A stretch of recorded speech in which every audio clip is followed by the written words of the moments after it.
put it on. The leather is stiff, smelling of old wax and stale sweat. You tighten the straps behind your head until they dig into your scalp. The world narrows down to two small glass circles. Your breath sounds loud, rasping against the beak filled with dried flowers, mint, and camphor. You are in Florence. The year is 1348. And outside this door, the world is ending. They call you doctor, but you feel more like a vulture. You're the highest paid man in the city, yet people cross the street when they see you coming. You are the last line of defense against the invisible killer that has already claimed half of Europe. Today, you have 3 house calls. If you make a single mistake, a gap in your glove, a breath of bad air, a flea landing on your wrist, you will be dead within the week. Welcome to the job nobody wants. Before we step into the contamination zone, make sure you hit subscribe. We are rewriting history from the inside out, and you don't want to miss the next survival story. First, check your armor. And make no mistake, this is armor. You pull on the robe. It's not just cloth. It's Moroccan leather coated in a thick layer of suet and wax. Why? Because you believe the plague is spread by miasma, poisonous air that clings to fabric. You need a surface that is slippery, something the sickness can't stick to. Next, the gloves. Heavy goat hide. You tuck the sleeves of your robe inside the gloves and tie them tight with rope. No skin can be exposed. Finally, the cane. A white wooden stick, 4 feet long. This is your most important tool.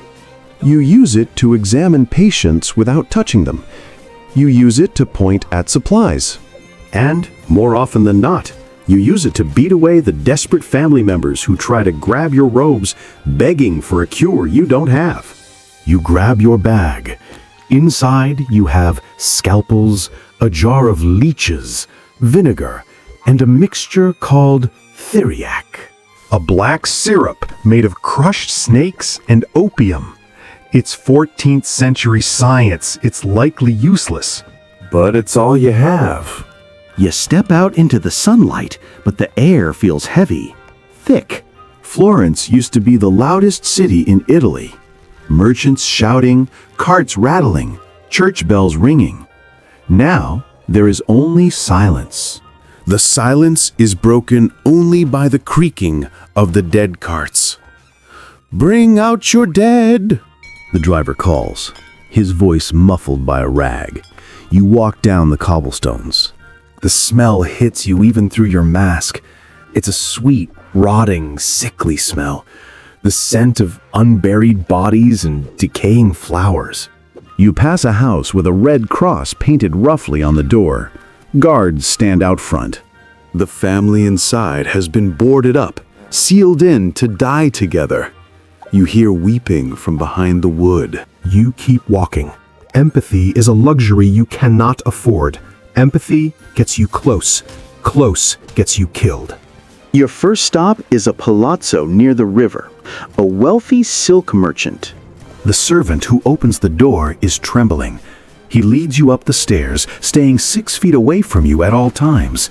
To him, you are death's harbinger. You enter the bedroom. The curtains are drawn. The air is hot and stagnant. Because they've sealed the windows to keep out the bad air, Doctor, the merchant rasps. He is lying in a bed of fine linen, soaked in sweat. You approach slowly. You do not touch him. You extend your white cane and lift the sheet. There it is, on his inner thigh. A bubo, a swelling the size of a goose egg, black and purple, pulsing with heat. This is the hallmark of the bubonic plague. Am I going to die? He asks. You don't answer. You know the statistics. Once the buboes appear, there is an 80% chance of death. We need to balance the humors, you say, your voice hollow inside the beak. The blood is toxic. It must be let. This is the part of the job that haunts your dreams. You open your kit. You take out a lancet, a small double-edged blade. You instruct the servant to hold the merchant down. This will hurt, you say. You have to lance the boil. The theory is that the poison is trapped in the swelling and must be released. You bring the knife down. The merchant screams. Dark, foul-smelling liquid bursts from the wound. You stumble back slightly. This is the danger zone. If that fluid touches your skin, you are finished. But your wax coat does its job. The droplets slide off the leather. You act quickly now. You grab a cauterizing iron from the brazier by the bed, red hot. You press it into the open wound to sear it shut and burn out the infection. The smell of burning flesh fills the room, overpowering the herbs in your mask. Next, you apply the poultice, a mixture of tree resin, white lily roots, and dried human excrement. Yes, you read that right. The medical logic is that the bad element of the poop will draw out the bad poison from the body. It is horrific. It is brutal. And deep down, you suspect it isn't working. You step back. The merchant has passed out from the pain. His wife enters the room. She is weeping, but her eyes are hard. She looks at your mask, your stick, your bloody gloves. He is still burning, she says. Give him the theriac. Theriac is expensive. It's aged for years. It contains over 60 ingredients. You shake your head. It is too late for theriac, madam.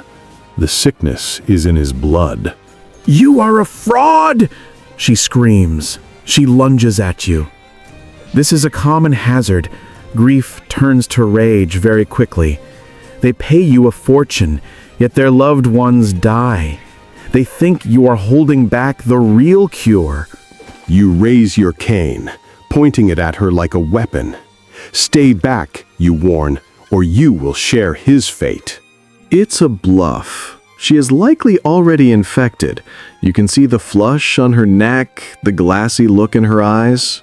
You back out of the room, keeping the cane between you and the family. You leave the house, the sound of screaming following you down the stairs.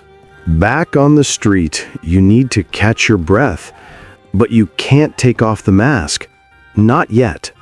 You lean against a stone wall. You watch a rat scurry across your boot.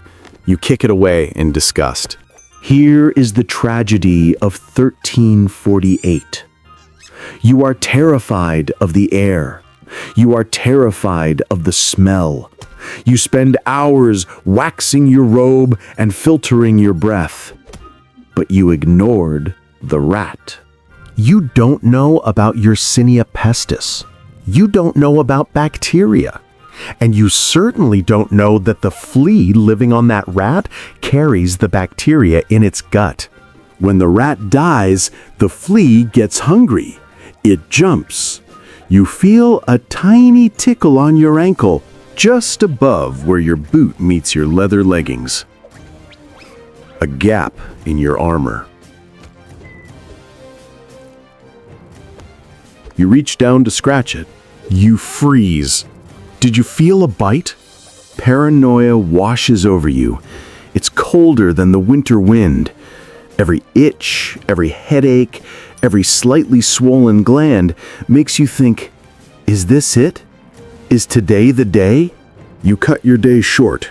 You can't work with this fear. You head back to your quarters. Your home is a fortress. You have no servants. You don't trust them. Entering your clean room, you perform the ritual. You strip off the wax robe, you place it over a frame and light a sulfur candle beneath it. The fumes will bleach and purify the leather. You wash your hands in 4 thieves' vinegar, a concoction of vinegar, cloves, rosemary, and sage. It burns your cracked skin. You scrub until you bleed. You check your ankle. There is a small red mark. Just a bug bite? Or a death sentence. You take a silver coin and press it against the spot. A folk remedy says that if the silver turns black, it's the plague. You hold your breath. You pull the coin away. It's still silver. You let out a breath you didn't know you were holding. You pour yourself a glass of wine, heavy with spices. You survived another day. You look out your window. Fires are burning in the piazzas. They are burning the clothes of the dead. The smoke drifts up to the stars. Being a plague doctor isn't about healing. You realized that months ago. You cure almost no one. Your real job is to be a witness, to count the bodies, to offer a sliver of hope in a hopeless world.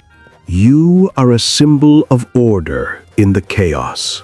The mask is terrifying, yes, but it tells the people that someone is still trying. Someone is still fighting.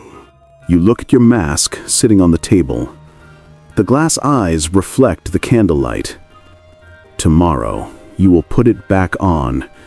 You will walk into the stench and the screams. You will do it for the gold, or for God, or maybe just because you are the only one left who can. The Black Death would eventually kill nearly 200 million people. But humanity survived. We adapted. We learned. If you felt the chill of the plague doctor's mask, hit that like button. It helps the channel survive the algorithm. And tell me in the comments, if you were in 1348, would you take the job for the money, or would you flee to the countryside? I'm curious to see who the survivors are. Don't forget to subscribe for more history from the front lines. Stay safe out there.